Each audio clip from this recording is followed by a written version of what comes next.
Hey there, this video is all about our accommodations on our cruise and travel experience. So come in and join us. We're gonna talk about some of the ins and outs of our plans and locations and some of what we did to prepare for the trip. So here we go.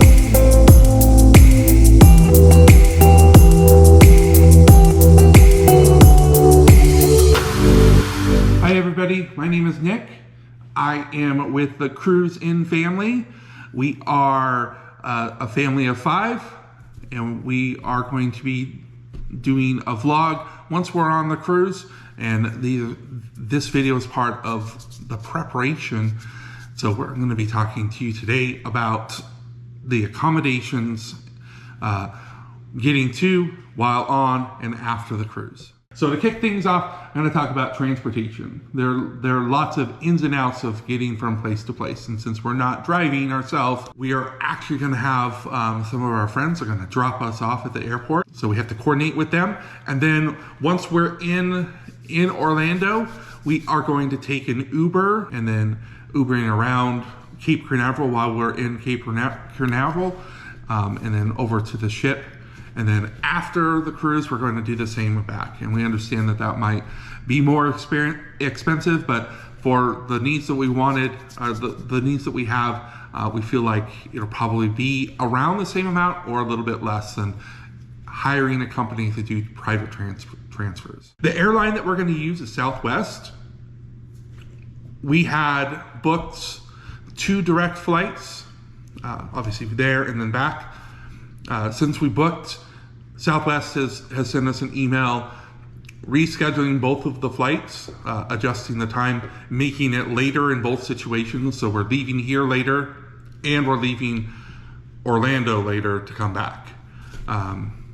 It seems like that's kind of the norm. So if you're booking flights a couple of months out, expect to see some sort of email about change in flights. If it's within a couple of weeks, maybe not, but the last couple of times that we've booked a little ways out, we've had an adjustment to the time. So just be cognizant of that. But we're going to use Southwest because of the boarding process and being able to sit close together.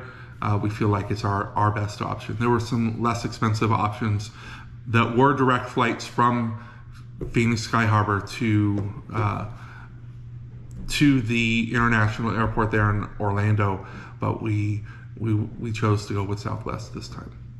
The hotel that we're going to stay at in Orlando is called the Hotel Holiday Inn Club Vacation Cape Canaveral Beach Resort.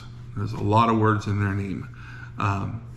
We've actually stayed at Holiday Inn Beach Club before, which is why we chose to ultimately book with them, because of the experience and kind of accommodations that we saw. So they're kind of like suite style rooms, and with the idea of maybe having, in our room we have the most basic room that they have, and it still has a couch, still has a mini fridge, and kind of kitchenette. The big draw that we chose to go with this hotel is for the location to the ocean and also the aquatic area. They have a lazy river, and we plan on fully using their accommodations to kind of get into that vacation mode. So when we get to Orlando, or when we get to Cape Canaveral, we'll definitely make sure to video the site. I'm going to link the video that we have of the beach club, the Holiday Inn Beach Club in Galveston, so that you can get a little bit of an idea of the type of room. That room was much larger. Again, with this travel experience, it's just going to be Cheryl and I.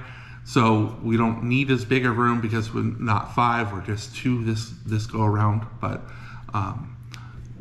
I'll also go ahead and link in the description down below a link to the website, so that if you're interested, you can go ahead and check out their accommodations, maybe make your own booking if you're looking to go to to Orlando or Cape Canaveral to, just a vacation or even on a cruise. Consider subscribing to our channel. We are a growing channel, and it would mean a whole lot to us if you did.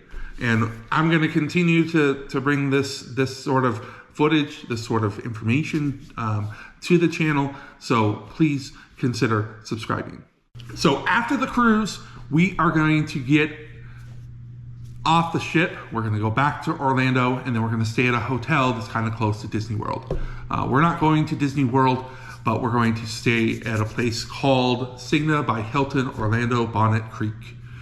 And the main appeal to this place we found in a YouTube video. I'm gonna link their YouTube video here. I'm gonna give a little bit of credit to that YouTube channel, and so you guys can go check out what they saw. They have another awesome aquatic center, kind of like earlier in the video I just talked about the place over there in Cape Canaveral, but this one also has another great lazy river, and we kind of want to take advantage of the fact that when we get off the ship, the Southwest accommodation or Southwest transportation was going to be super late at night, and we just had the conversation.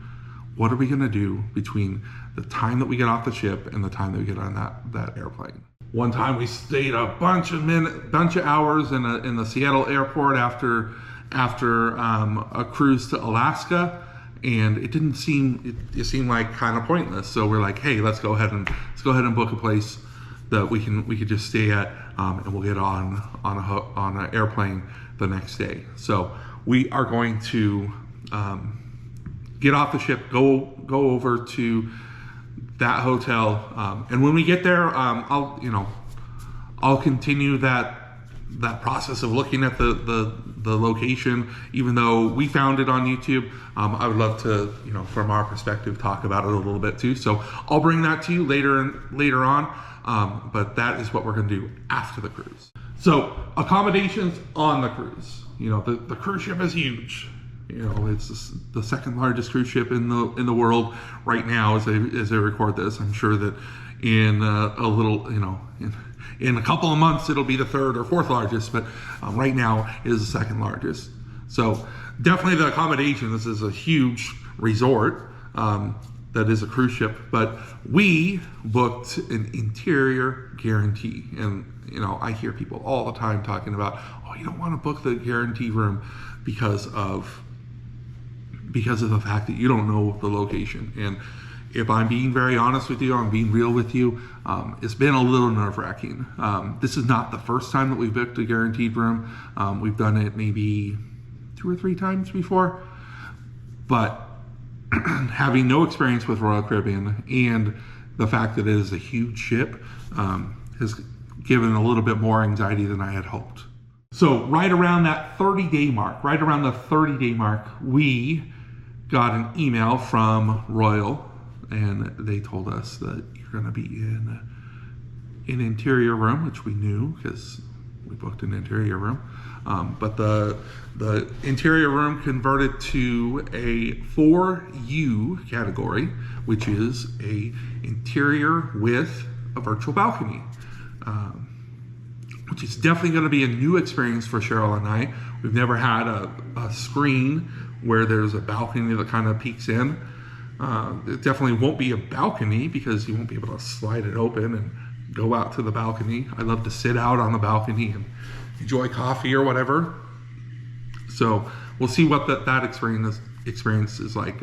We've seen a bunch of YouTube videos about that option, and it looks cool on the video, but we'll definitely share what that's like with you. So thank you so much for hanging in there with us. I'm going to say bye for now, and I hope that you all have a super awesome day, and hopefully you got something out of what I said. To come in the future days, we have a video talking about the excursions that we booked. We have some exciting things like our packing, our travel day, obviously our vlog coming up, and then all sorts of reviews about the different places we go. And I think that possibly there's a whisper with my kids that I might be getting a new camera for Father's Day, which is super exciting. Bye for now. Thank you.